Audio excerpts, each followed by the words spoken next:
You guys got to be careful for Ben, man. If you're not up to standard, you're not going to get on the field. I've been waiting for this moment for a long time. You guys have already won your promotion. You've already got what you got. But this is all we have. Well, I don't really care about it. We're in the grand final right now. When we lost last year, we said one more. We expect Doonside to turn up. They expect us to turn up, and I think this grand final is going to be one of the best. I wanted to make it through just so we get to hear, talk some shit, and then... It's that time of the year, ladies and gentlemen, and I know you're watching from the live preview and premiere, so like and share and subscribe. If you're watching just as it goes live on this Thursday night, 7 p.m, it's a pleasure to be here. Let's start. Cue the intro music.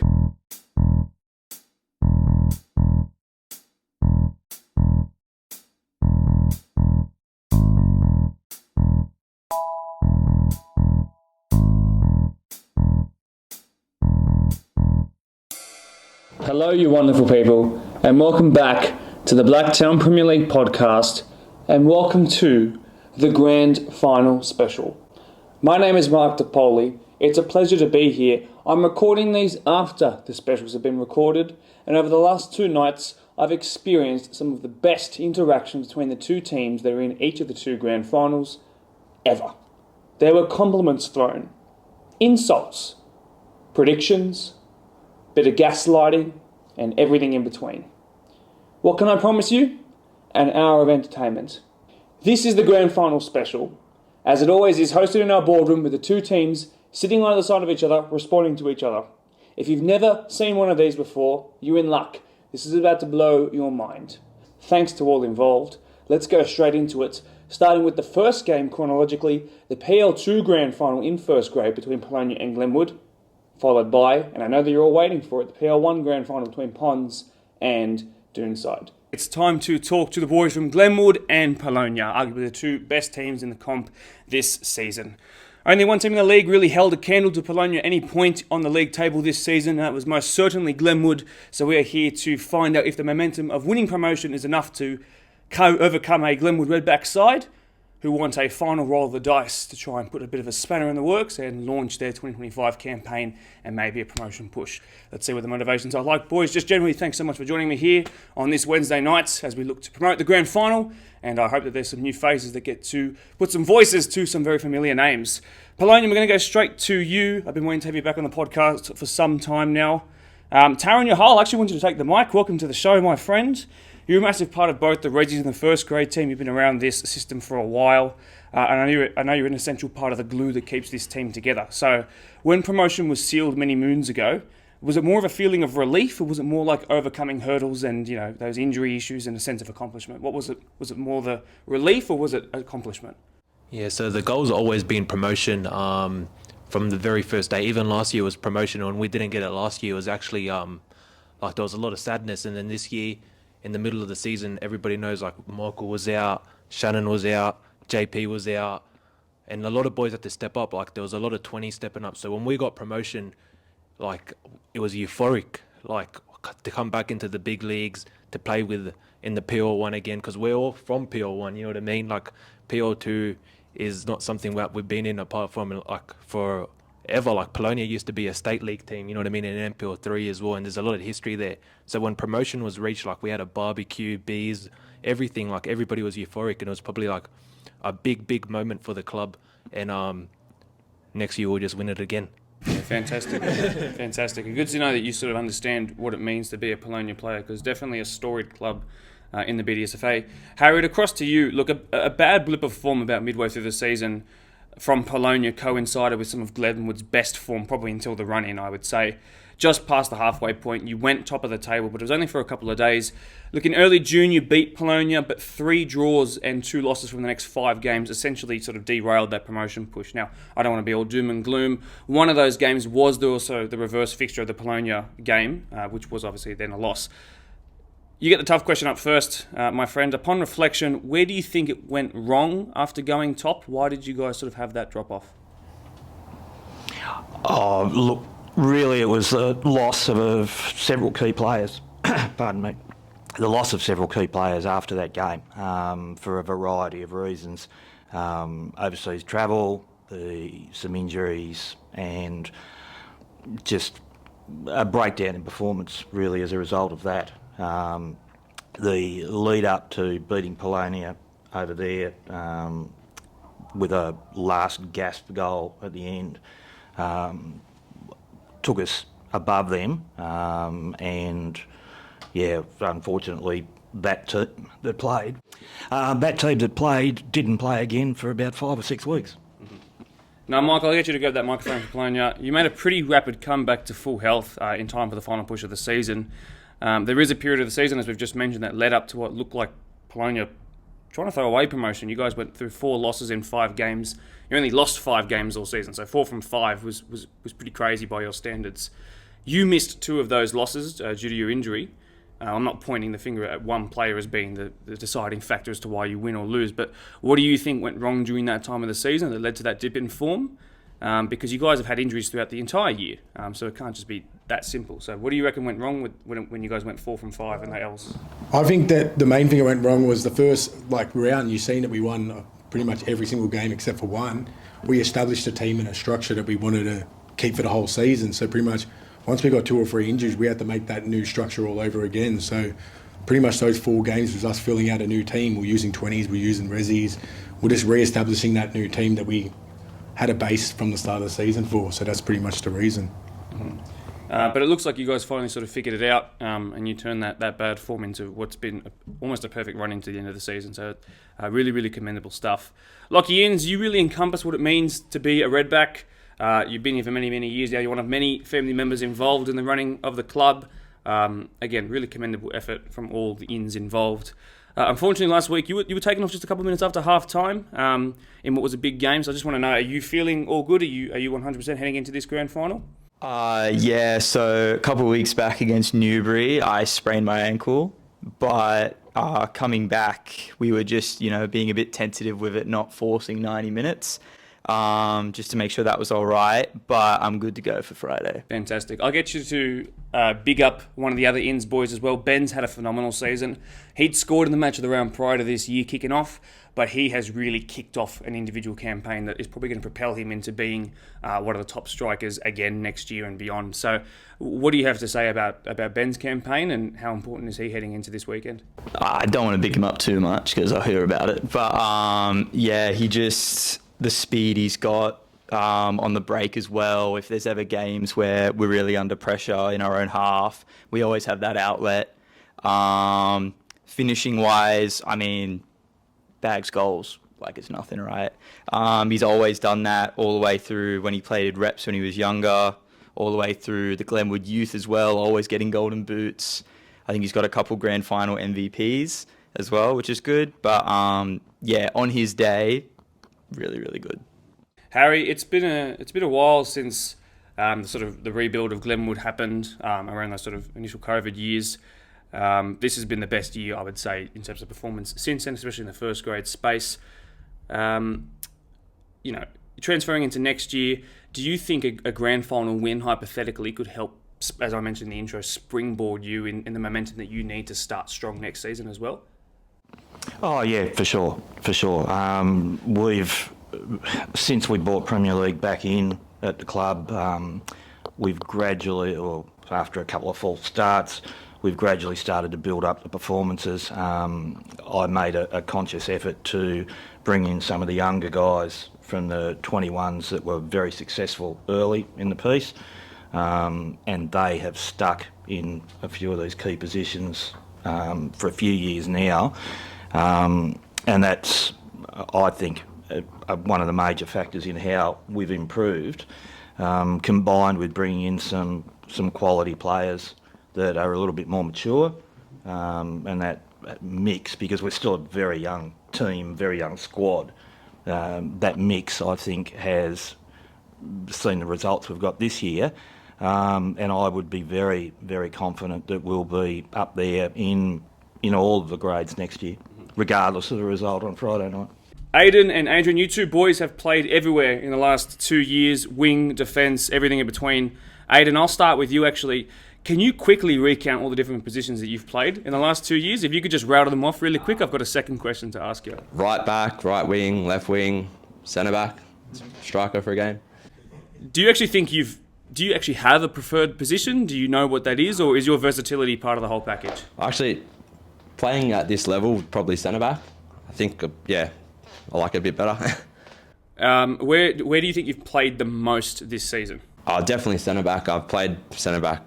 That's been my only position this season, so adjusted to it pretty good and enjoying it, yeah. Adrian, coming to you now, my friend.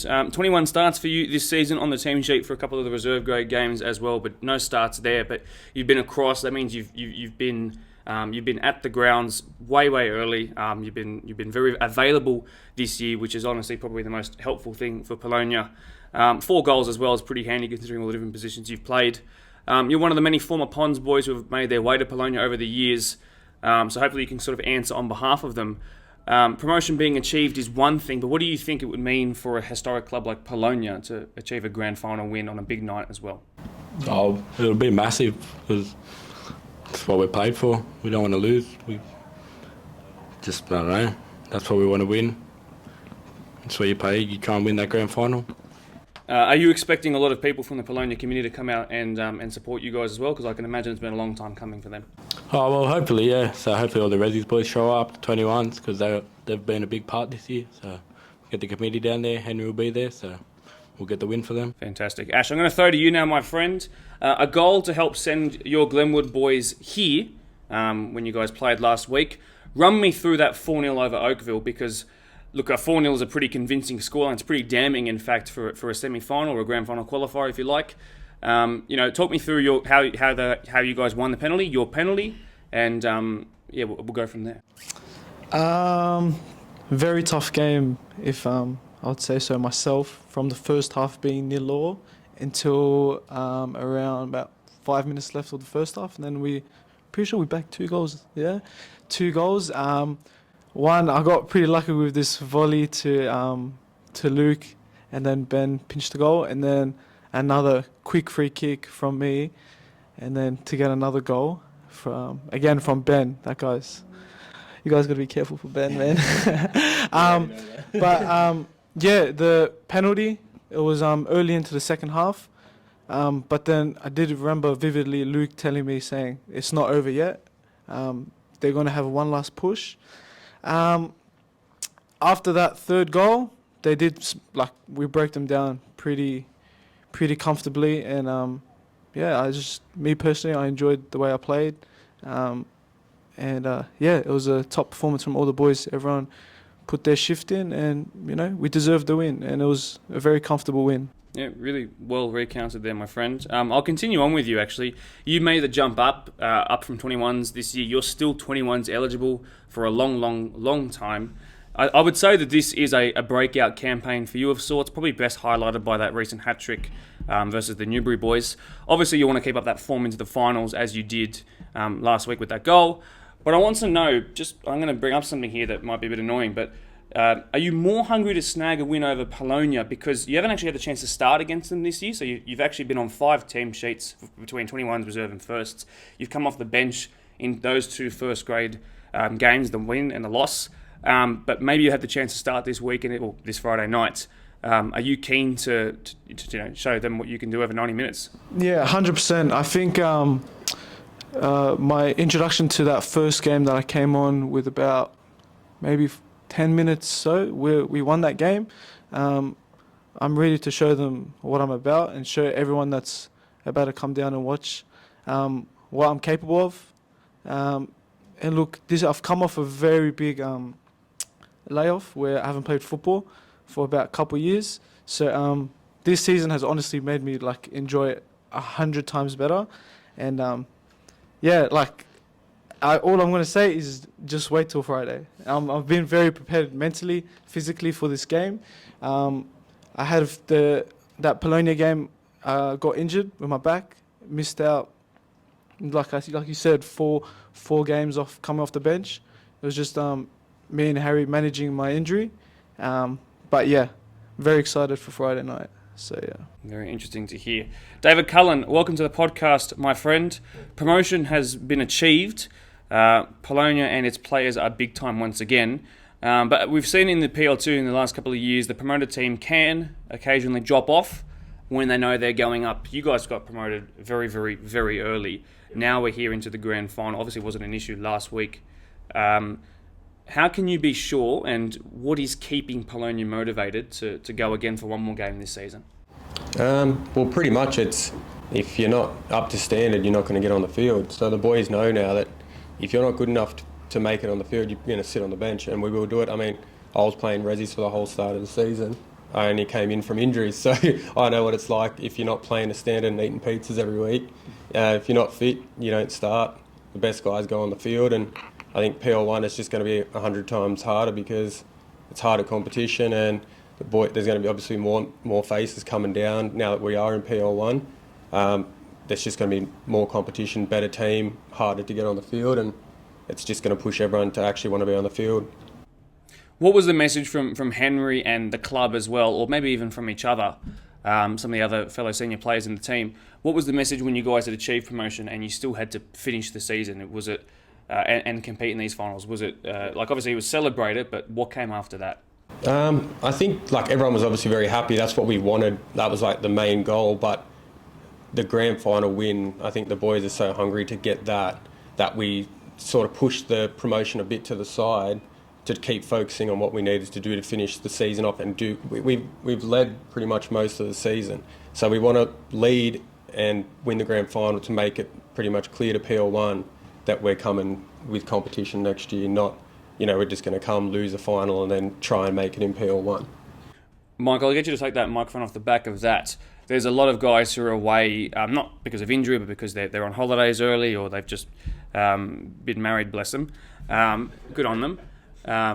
But those people that have to step into those roles to replace some of those players who are away, are they aware of the importance of Friday night? Yeah, of course. I think like also that round that we lost those few games, we built a squad that can rotate however we want. So pretty much everyone that's filling in is just as good as whoever's going out. So I think we got no problems in letting players go on their holidays. Perfectly said. Alvaro, it's your turn, my friend. You're one of the couple of Spanish-speaking people in the squad who came to Glenwood this year. You've brought one of the top scorers of the division. You brought some real solidity in midfield. And of course, you're not a bad player yourself, my friend. But talk to me, how have you enjoyed your time playing for Glenwood, and how have you found the competition in this part of the world? Okay, it's been really enjoyable to play for Glenwood for the last season, to be honest. I found quite solid team, even with the reserve and the 21s. Really structural team. So I think I really enjoy what I've been doing so far. We know how good Marco is in particular. A ton of goals, yeah, sorry, a bit predictable. But when you score 1 million goals, it's to be expected. For him to be focused and ready and composed on Friday night, is he in the mood to score some more goals? Oh, 100%. That guy is just unbelievable. I mean, you don't know what's his next move, so it's unpredictable. It's really unpredictable what he's going to do. So he's gonna show us pretty much how Latin Americans football is around, like in this comp, but it's more how we see the football, which is different, and I'm pretty sure everyone's gonna enjoy what he's gonna do on Friday. Fantastic. You personally as well, the last game that you featured in, you actually did get sent off in that one, so you missed last week's game. How keen are you to be back and show the competition in the most important game of the year, that what you're all about? To be honest, I've been waiting for this moment for a long time. Not even here in Australia, but also in my country.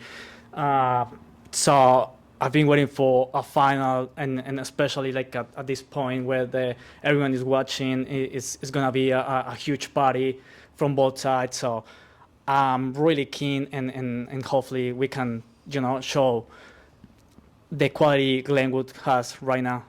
Brilliant. Adam, you have one of the best CVs going in Blacktown Premier League. Your story is really quite inspiring. Again, your experience is going in this fixture is going to be key. It's a day of high stress for the PL2 because it's on a Friday night, so people are coming from work. Most likely, it's a very late game as well. It's the end of the week, end of the season. There's a lot of young guys around. They might be a bit nervous for the big occasion. So what do you see as your role going into Friday night in terms of not just on the pitch for 90 minutes, but also off of it as well, and creating a good and, careful environment? Oh, well, I think my focus will be the Friday game first. Obviously, my focus is to do well during the game. Hopefully we'll win. Polonia is a good team for sure, but watch out, we're coming for you guys. What do you think, this is where I'm going to start to throw general questions at you guys now, and Adam, if you'd like to keep answering, that's your choice. Where do you think the game could be won and lost? Is it a battle of the midfields? Is it who's going to have a goalkeeper, who's more on song? Where do you think the game could be decided? I think our attacking third is really strong. So if Marco or Ben is having a good game, I think we have a good chance to win. Obviously, Polonia has a very good midfield, has a very strong midfield as well. I think it's going to be tough playing against them in the midfield. Mm-hmm. Yep, I tend to very much agree. I'm going to throw to Polonia for this one first, and whoever's brave enough to answer this, feel free. Hypothetically, right, let's say in theory, both Glenwood and Polonia play to a 10 out of 10. Both teams 10 out of 10. Who walks away with the victory, and why is that? Who's brave enough to give us an answer? Yeah, I think us. I think I think we got more of the experienced heads. Glenwood's more of the younger team. I also think our back half and middle is a lot stronger than their back half and middle. I like their front half. Their front half's very threatening, right to the very end, and they do get those really sneaky goals. If you slip once, Glenwood's got you. But I think overall we tend to hold most of the possession and play with the ball a lot longer. But Glenwood is very threatening on that final third in that last section. Okay. Glenwood's got you. That's a good line. I might write that one down. I will actually throw to you guys Glenwood now. I have the exact same question. 10 out of 10 from both teams. Who comes away with a victory? Look, to be honest, I think it goes down to who wants it more. And I think Glenwood, well, me personally, I can say for myself that this game means a lot for me. You guys have already won your promotion. You've already got what you've got. But this is all we have. Friday night, that's all we have. That's all we have to play for this season. You know what I mean? So I'm telling you, it's all due respect, but we are going to bring all the firepower we have. Just to add to that, I think I made a comment to my team some weeks back that if St Pat's couldn't get a point or couldn't take points off Oakville, then we had to do it the hard way, because otherwise we would have been playing these guys in the 1v2 game. I feel that doing it the hard way has been beneficial to knock both Rangers and Oakville out week after week. I feel that we have got some momentum coming into the game. No doubt the game against these guys is tougher than those other two games, but we've got momentum. They've had a week off.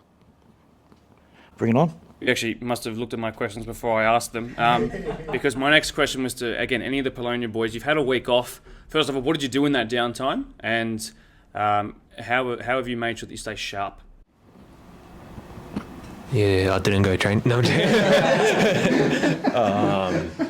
Yeah, with the week off, I think it was actually very beneficial because a lot of the boys have been nursing injuries like for a lot of the season, and there's been a lot of rotation in the squad, and it's actually very beneficial to have such a big squad where we can rotate and people can play multiple positions.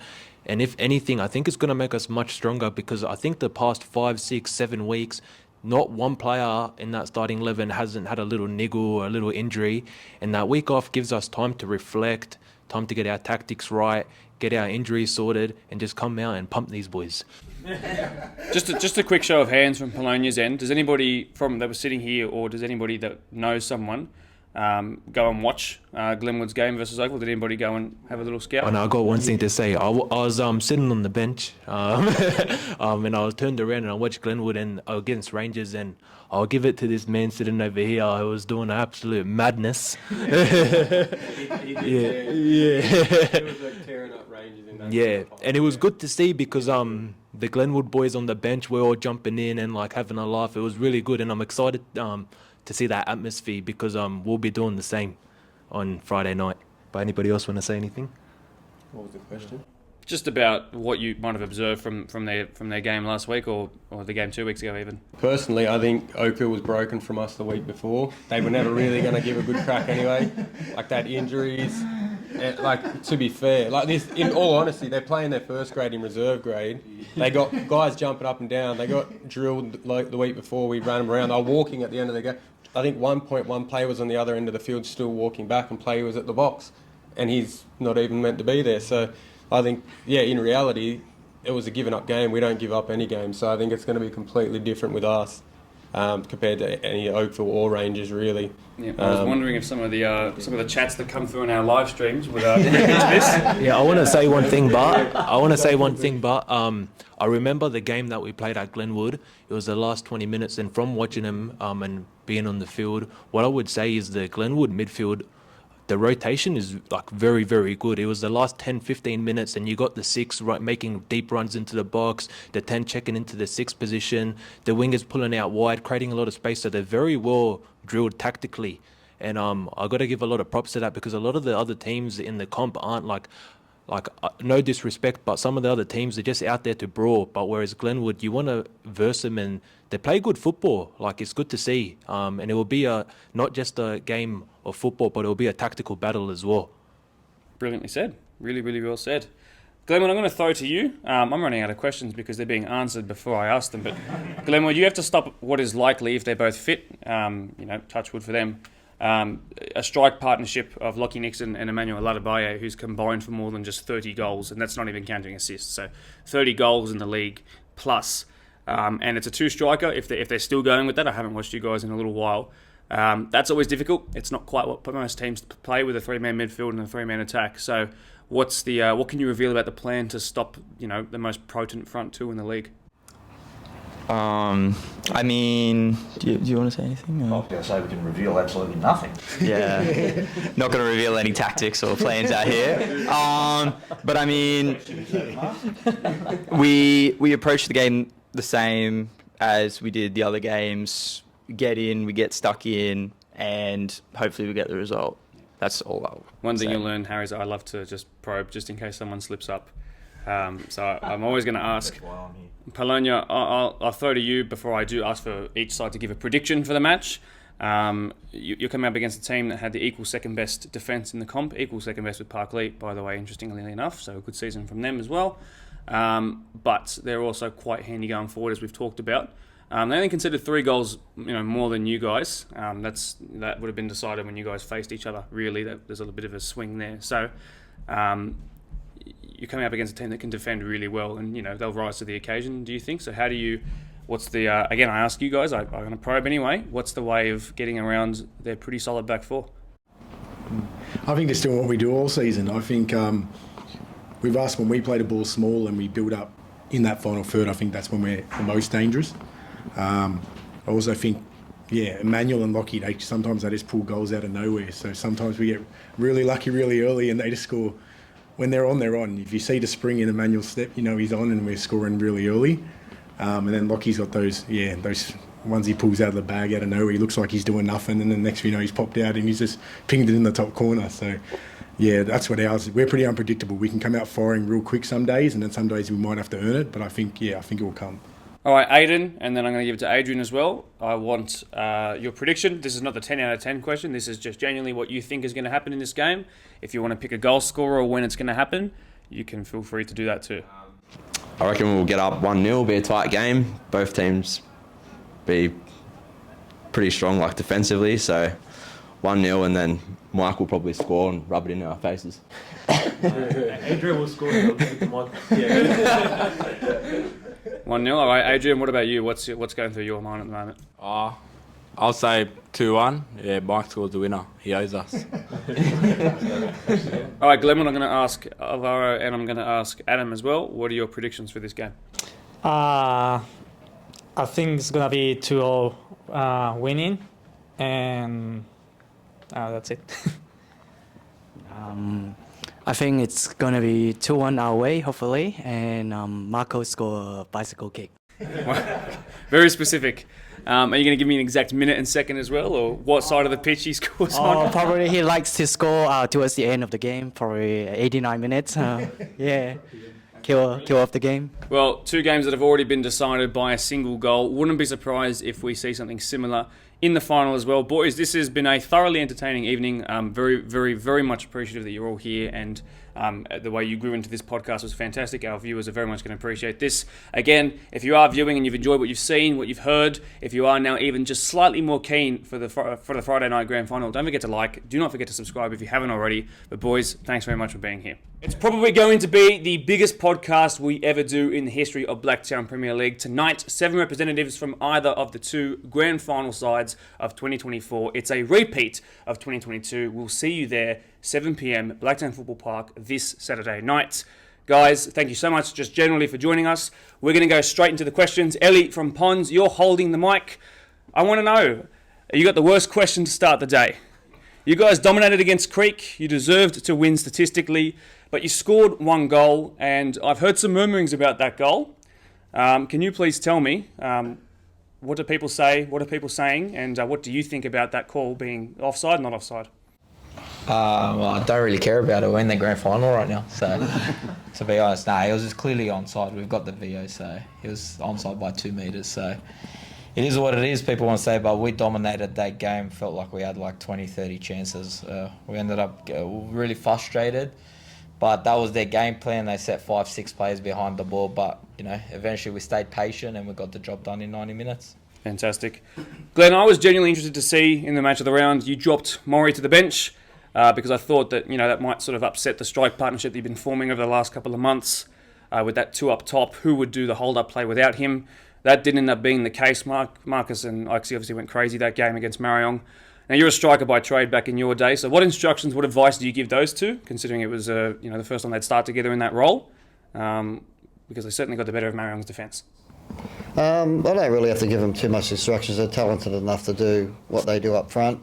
In the warm-up, I knew Maury was going to be a little bit late to the game, as he works most Saturdays and that. So in the warm-up, Ethan turned to me and said, "Start me." And I went, "Okay, no worries, confidence." So if he's got the confidence to go out there and start, so might as well start him.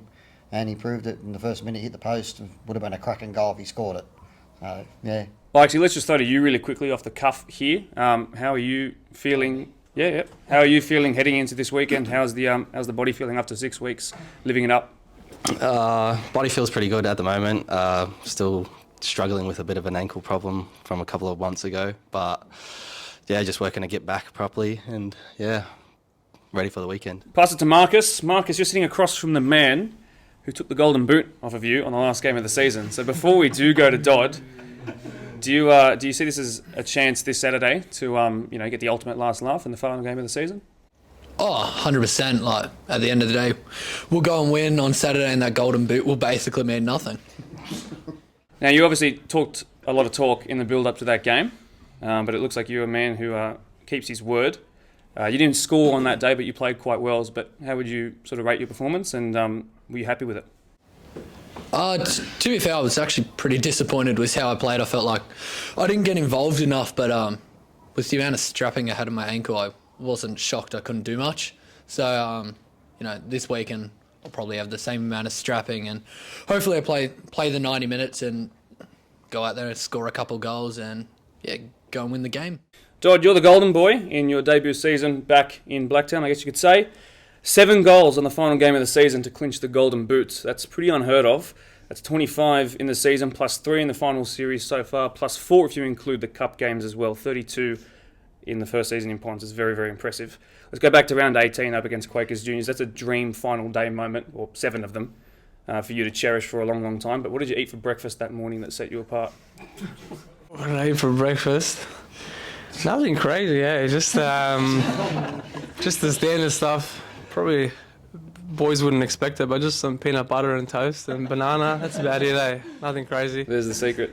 Yeah, just magic ingredient of urgency, because I knew I needed 4 or more.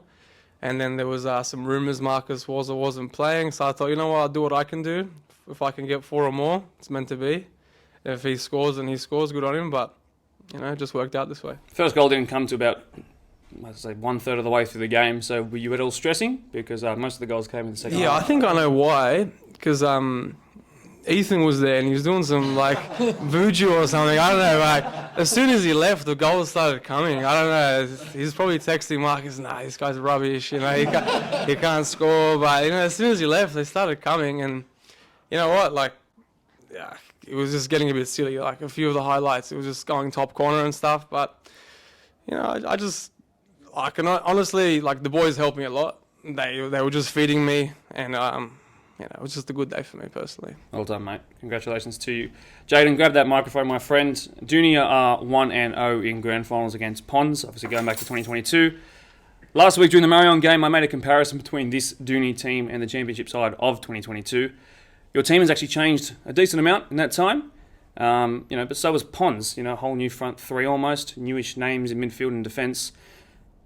Big question for you. If you had to pick between a team to face, 22 or 24 of Ponds, who would it be and why? To be honest, it's a tough question, but, we just got to beat what's in front of us. I mean, the 2022 side's just as good as the side they got now, and same with us. So, yeah, I think it'll be a very similar game. Be a tough game, but, yeah, we just got to beat what's in front of us. What do you identify as one of their main differences between 22 and 24? For these guys, they're probably a bit more lethal up front. Having the golden boot this year with a lot of goals. And for us, we're a completely different team as well, but we still play the same Dooney way, and we expect to do that on Saturday as well. Matty Hubbard, 11 in a row, my friend, for you as well as Scotty. It does feel like an inevitability these days. You're both pretty much now, inarguably, probably the most iconic and esteemed players in the history of the comp. To basically be in 1/5 of all the grand finals that have been around. Look, it's the age-old question. Everyone wants to know: is this the old twilight? Is this the last one, or how are you feeling about next year? I'm not 100% sure yet. We'll see what the result is after the weekend, because when we lost last year, we said one more, and if we win, then we'll retire. But I don't know. I've twisted Scotty's leg the last 2 years, so I don't know if he'll go again next year. So at the end of the year, me, Scotty and Jacko always have a little group chat and we decide if we're going again. So a lot of people are asking for 35s next year, but I don't know. It is harder. They're getting younger and faster. Me and Scotty are getting slower. But if we want to go again, we'll go again. The Ponds might get some new young, fresh meat from Norwest, as half the teams come from there. So we might be playing reserve grade next year if we go again. But at the end of the day, we just play for fun now, and we just enjoy our soccer, bring our families down. That's the most important thing. So see what next year brings. The reality of it is that you guys are the last of a generation that probably came through an older era of Blacktown football, and an era where maybe it was a bit more supported on game day. The culture was a bit different. The style of football was certainly very different. And you guys are able to combine that so well with a mix of how sort of modern day Blacktown Premier League is played. It's quite interesting to see sort of your tactical look on the game and how you approach it. It's been a season where supposedly, I'm sure it's continued throughout the season, where you guys have been really good with training and stuff like that. So has that helped come season end now?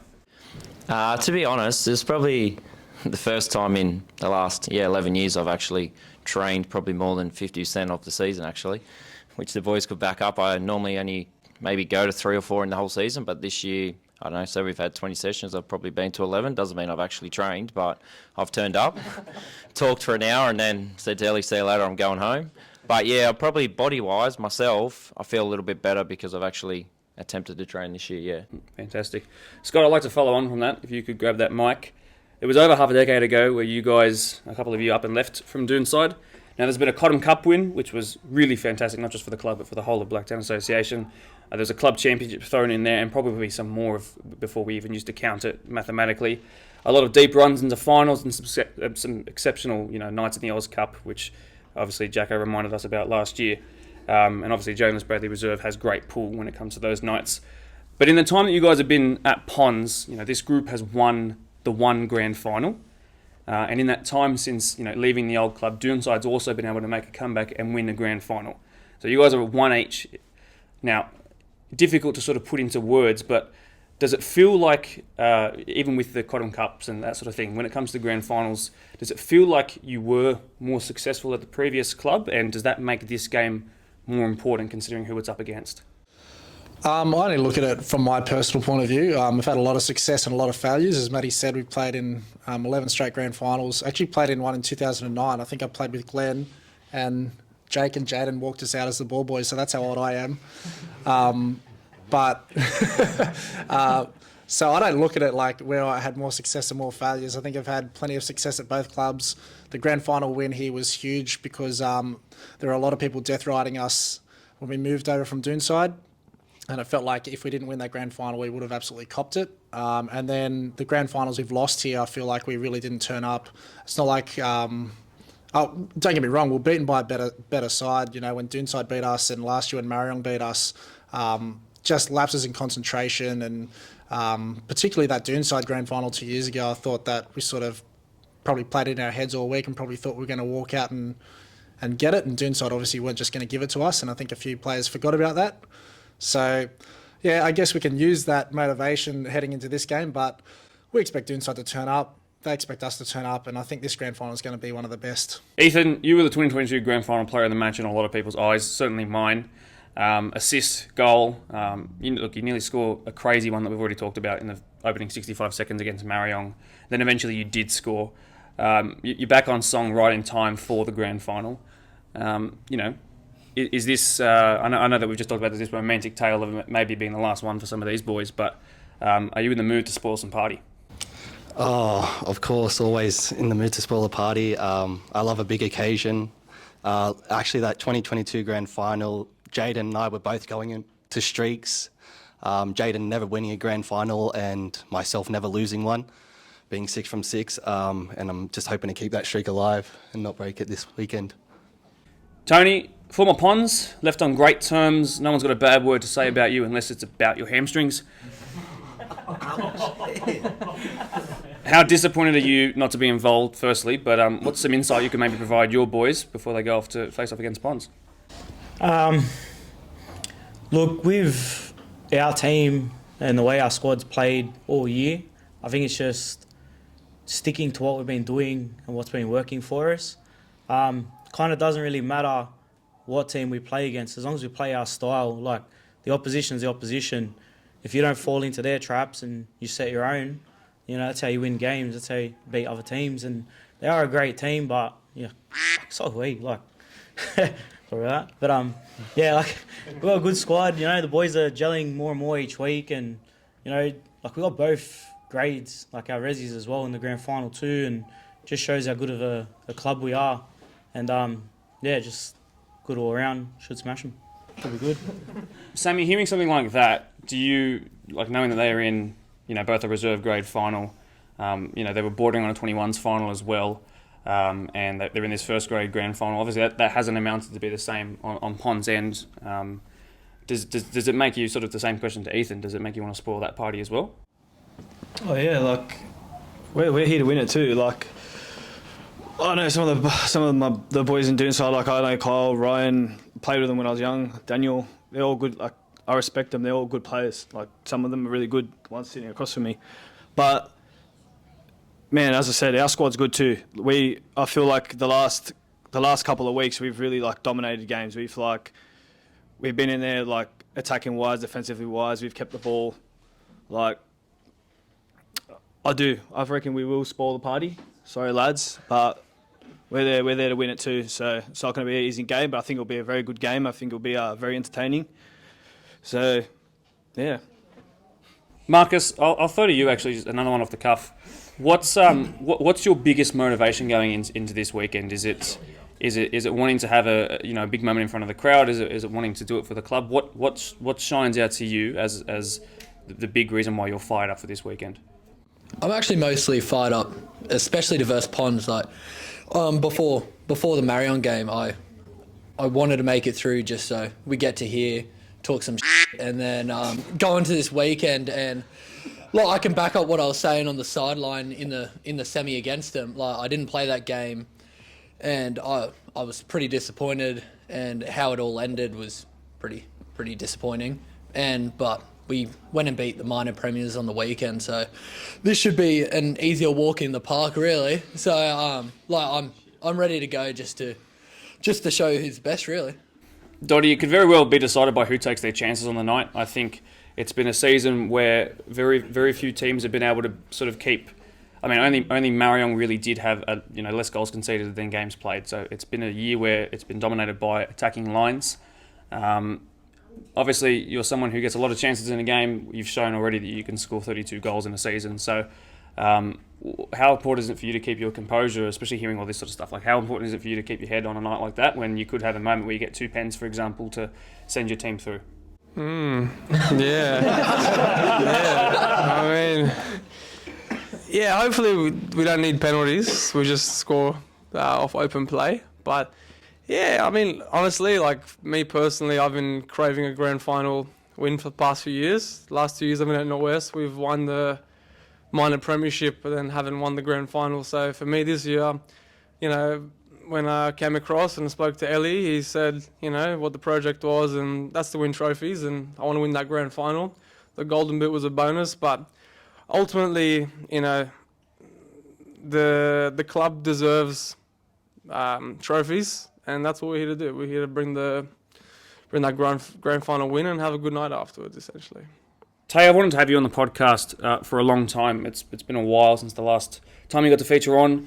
You ended last season arguably being one of the players of the grand final. You beat 4 players in this run that you started inside your own half before you got fouled to bits. You made arguably the best match of the round assist of all time. That pass to Blake was unbelievable. But this year you were tasked with a role in midfield. Tell me first, what was your initial reaction to the decision to do that? We've spoken about this before, but I think it'd be good for the audience to hear what your initial reaction was.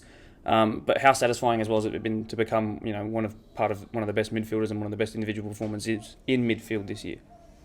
I don't know about that last part, but I'll take it. When I was first told about it, though, it was like Ellie knows I'll do what's best for the team. And then obviously Dotty came over, and it only took me one session to go, yeah, he's the man for the job up top.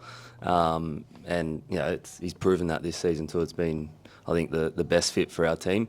But midfield-wise, the boys around me make it easy. Like, I've got Sammy and Ibby here, who honestly they do the hard yards. Ibby does the kicking and Sammy does the playmaking. No, I'm just joking. But their football IQ is crazy. So that's the reason why we get to keep possession a bit more this season compared to previous seasons. This is in my opinion. And then that just allows me to get into a bit of open space because of those lads. But the task itself it's been a fun one. It's been different, and I don't know, you get to learn through different experiences, I guess. So it's been good. There was times where Taylor, according to reports and according to Dribble as well, was playing a lot of minutes in reserve grade and then backing up for first grade in the early parts of the season. So amazing effort from you. Judge, let's throw to you, the only goalkeeper here, my friend. Obviously pushed up into first grade when the time became available to do so. So we're here to pick your brains a little bit. You've got the best front 3 in the comp to stop on Saturday night. So from what you've seen, obviously you've watched maybe a game from the sidelines as well, but you've come in and you've faced them as well. So, what's the biggest threat going forward, or maybe who's the biggest threat going forward in a Ponds jersey, and how do you nullify that? I think their biggest threat comes on the sidelines, working that ball into Dodd. That's probably what got us a little bit unstuck the last time we versed them. So it's probably just shutting it down a lot earlier. I think it actually starts through their midfield, the way they work it out wide, and then the way they cut in across, and just no soft kicks in the box, no penalties, and we'll be all right. Yeah. If it does end up going to penalties, what's your? I've never actually had the chance to ask you. What's your record like in years gone by? Are you a fan of facing the old 12-yarder? Yeah, Jakey knows we love a 12-yard shootout. We had a couple wins at Hawkesbury, so I haven't lost one yet, and let's hope we don't have to get there anyway. Mm-hmm. Sammy, you've predicted huge things for yourself, and people had big expectations of you this year. Obviously, when we did that very first podcast of the year, you laid down a marker. Do you think we've seen the best of Sam De Oliveira in Blacktown yet, or is there more to come? And if it hasn't been your best, why is that the case?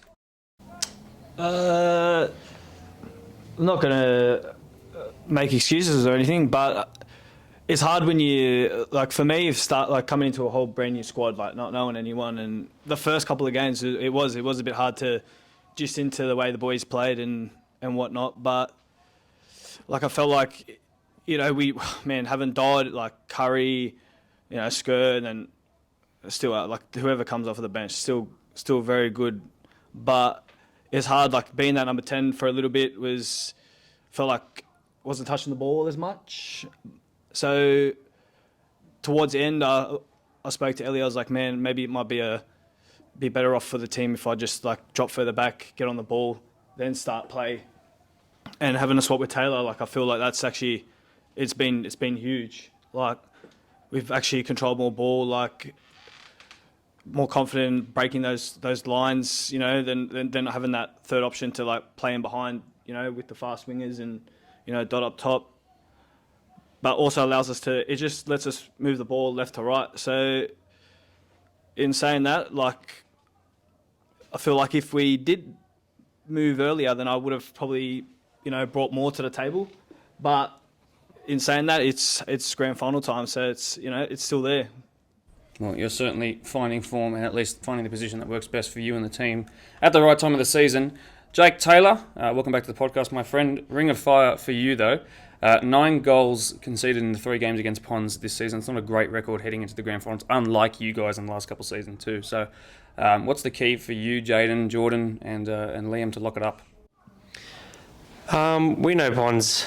They have a very, very good attack against us. Man, we just get unlucky sometimes with that. We've just got to keep focused. We've got to keep the corners away, keep the throw-ins away, how deadly they can be. And we know what we have to do. We proved it to them last time before during the season. I didn't play in the semi-final, unfortunately. But, yeah, I just can't wait to get out there and absolutely give me all. And we know the job. Sorry, mate. Glenn, I'll get you to follow up on that. Obviously, you guys have faced them since the sort of big tactical changes when you were icon-less for a while as well. You faced them twice during that time, and twice once you've won and the other one you didn't win. Can we expect any changes heading into this one? What are you willing to reveal, or is it going to be more of the same against? I can't tell you that now, Mark. No, we'll just go to training on Thursday. We'll work on a few things. We actually changed formation during the game on the weekend against Maryland. They sort of tried to nullify it, and the boys they come over to me and said, we've changed formation. I said, all right, as long as you let me know, that's fine. They're on the field, they know what they're doing, and if they see something on there that I can't see, I don't mind them doing what they did, and it worked on the weekend. So we might go out in a certain formation on the weekend, and it could change within 10 minutes, 20 minutes, whatever. But I trust the boys and what they can see and what they can do, and if it changes, it changes. So we don't have a set formation at the moment. I can imagine it would have been really difficult to not go into your shell at 2 goals up a couple of moments before half time. Let's say something similar like that happens up against Ponds, or you take a 1 goal or a 2 goal lead. Are we expecting more of the same, like where you come out in the second half and try and search for more goals, or are you looking to be a bit more conservative? What's the thought process looking like right now? Well, in football, if you try to defend a lead, it doesn't work. You just put yourself under pressure. So it's just attack. You keep attacking. That's the way you win games. If you go to try and defend any lead, and everyone knows a 2-0 scoreline is the worst scoreline in football, because it just takes 1 goal and the momentum shifts straight away. So if we're up 2-0, hopefully we are, we'll just keep attacking. We will keep attacking. We won't sit back. Ellie, on your end as well, you're obviously watching 2 goals. You get both. Enjoy. You obviously watch these 2 goals going before half-time. Your game hadn't had a goal yet, so I'm sure, being on the next door on the sideline, you would have noticed that. Any observations from the Doonside game? Anything you've watched back in the couple of days since that? Anything to be nervous about that comes to mind that you might not have recognised before? No, not really. We've faced each other a lot this year and on previous years. Look, their style is known. To me, obviously, we've had success against them, and we've had disappointment against them as well. They're a good team with a lot of quality, but so are we. For us, it's just focus on ourselves this week. I guess the last 3 years have been really disappointing for us. We've been in this spot and haven't had the chocolates at the end. So we're just going to focus on ourselves this week. make sure we're prepared, ready to go, and let it all out there on the weekend. And like I said, it's not being cocky, but I believe I have the best team in the comp from my end of view. And if we come and perform, I think we'll get the chocolates on the day. Ibi, you've always got a moment in you in a grand final. You've been a hero, you've been a villain, you've been something in between as well. What is it about the grand final stage that brings out the best/worst in you? Look, obviously it's a big game. You want to win. You want to do everything that you can on the pitch to get the win, to get the trophy at the end. So obviously sometimes that can come out with good football, goals, assists. Other times, if things aren't going your way, might come out at the other end, the other way. So obviously it's important that we keep our heads this weekend no matter what the situation is. And like I said, we want to win, so we're going to be desperate to win. We're going to do everything that we can to win. So we'll be ready for that. We'll be physical, we'll be aggressive, and hopefully we score some goals. Ibi, I'm going to come back to you in a sec, but I just want to go back to Dodd for a sec. Hill's grand final of last year, you scored one of the best goals I've seen on a local level football live stream or any game ever, to be honest. Look, a goal in this final would really cement this individual campaign for you as one of the most productive and probably lethal in recent history, certainly since we started doing the live streams. So, look, I asked you in the first podcast of the year, if this stuff would sort of play on your mind, individual moments, golden boot, this, that, and the other. You said that your priority was making the grand final and winning trophies for the team. So you're here now, but how bad would you want a moment, with your name next to it in this grand final? Yeah, honestly, there's a few things that are, need to go as scheduled. One is the lights staying on so we can have an ending, and then the other is, me scoring is a benefit, but at the end of the day, this game comes down to team effort, and yeah, I'm just itching to have that grand final win. Honestly, I've been thinking about it the whole season, and now that we're here, it's just a matter of not changing anything, just being composed, being hungry, and let the football do the talking. Talking is good, but at the end of the day, the goals need to go in, and at the end of the day, we want to put on a good match for the crowd as well. We want to put a good spectacle on. We don't want it to be a boring game. We want there to be excitement. I hope it's a good crowd, and we want to give them the best grand final that they've seen. Mm-hmm. General questions now, heading to Doonside first to my right. I want to know, I ask this every year to the teams that make the grand final, if both teams play a 10 out of 10, who comes out on top? I'm looking for anyone to give us a confident answer. I should probably go on to Marcus, but look, 10 out of 10, both teams, I genuinely think we win. Convincing or not, we get the chockies, we get that win, and yeah, they'll put up a good fight, but just our squad's unreal. So yeah, if everyone plays the best of their abilities, we'll come up on top. Hubs, do you have a response to that? Is if a 10 out of 10 day? No, I've got 100% confidence in Ponds this year. We've been here a few years in a row now. I think the boys are actually, pretty upset of how last year's game ended. So I think this will be different. And I think, if we turn up, I think, I'm happy to say we'll win by 2. Okay. Ibi, I'm looking for your answer on this. Now with Mariong out of the comp, and obviously they were looking to do 2 back-to-back, and they've had a couple of trophies go their way. I really think that whoever wins this grand final has a chance of saying that they've been the best team of the last half to even a full decade. So let's say, hypothetically, you guys win the grand final. Does that make Ponds the most dominant team of the last, let's say, 5 to 10 years? Well, the fact that we've been in the grand final for the last 5 years shows how dominant we have been. Obviously, the dominance comes with trophies, and that's been lacking the last few years. And I think if we do get that trophy this year, then that can solidify our position as the best in Blacktown. But at the same time, it's going to be a difficult game. We know how good Doonside are. But in our minds, and the way the club's been going the last few years, we have been consistent, but we need to be consistent at winning trophies, and hopefully that changes this year. Alexi, you've played for a couple of clubs. You're not a Doonside junior per se, but you know what it means to represent the Hawks. So how important is it for you as like an adopted Hawk, pretty much, to do 2 in the last 3 years, and maybe even start your own legacy in Maroon? Really, I'm not too sure about that, but I just go game by game, just try my best, and if that comes out with a win, then it comes out with a win. I don't think about my own personal legacy, that's nothing to me. I rather have the team around me get the win, and then our legacy will start like the old Doonside squad.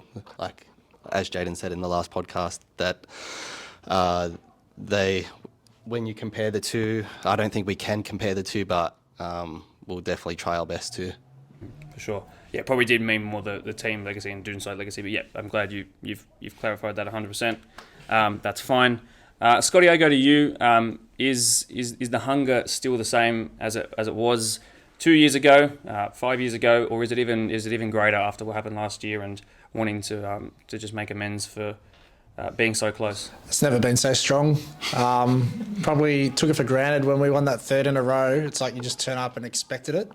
And then, as I said before, I think that mentality for a few players probably bled into the Ponds. But yeah, after the disappointment of 3 straight grand final losses in the most recent 3 years, the hunger's never been bigger than it is for me, for Matty, and for this entire team, really. Even the boys that have come over from Norwest, they know the history here. We know what happened in their grand final as well, even though they're probably going to win that. The lights went out and you'll never know. So we're all very hungry to finally get a trophy again. Very good. And Jaden, do you think you can match that level of hunger? You guys showed that you were pretty annoyed after with your performance. I would say the way you played against Marion was one that of a group of people that had something to prove. So has that sustained? We were pretty disappointed in the result, especially after the fight back in the end. But I have the utmost belief in this group of players, so I think they're absolutely brilliant. And if we play 10 out of 10 on Saturday, I have no doubt we'll win the game.